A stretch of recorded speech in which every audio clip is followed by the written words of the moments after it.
Sveiki, esu Gražvylė Ambrazaitienė. 9 metus dirbu dietologė ir dabar dalyvauju Sveikatingumo centro Žarnynas idealios formos programoje. Vienas ir kitas dalyvis turi tikslą turėti standarų, sportišką kūną. Žydrūnę šiaip aš žinau jau seniai, mes tiesiog kartu bendravome, kai sportavome kitam klube. Ir dabar jinai turi svajonę vėl priartėti prie savo to minimalaus amžiaus grupiai reikiamo procentų. Ir Remigijus, kai mes susipažinome, jisai jau truputėlį prisižiūrėjo maistą.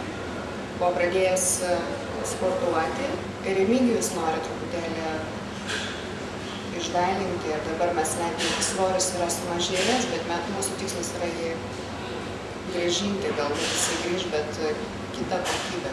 Taip, o subalansuotas mitybos tikslas yra toks, kad mes turime valgyti dažnai ir po truputį. Šiaip ši mityba remiasi klasikiniu baltymų, angliavandenių, riebalų santykiu.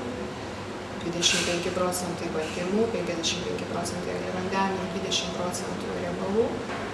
Jeigu žmogus pradeda sportuoti, valgymą iki treniruotės ir po treniruotės yra ypatingai svarbus. Nes jeigu mes sportuojame, vadinasi, mums dar reikės daugiau energijos. Mes valgome dažnai po truputį. Iš visų maisto grupių tai, ką žmogus mėgsta, ką gali valgyti. Ir nepririšam prie tų pačių produktų. Sekasi jiems abiems gerai. Aš tai pavadinčiau, kad jeigu, pavyzdžiui, reikėtų brėžti kreivę, Žydrūnės keitimosi kūno proporcijų yra tiesiog idealiai mažėjanti. Nėra kažkokių šokinėjimų ten, tarkim.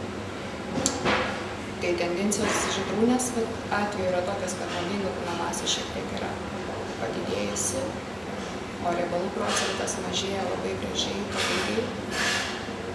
Ir kaip sakiau, mes priartėjom prie reikiamo amžiaus grupėje maksimumo.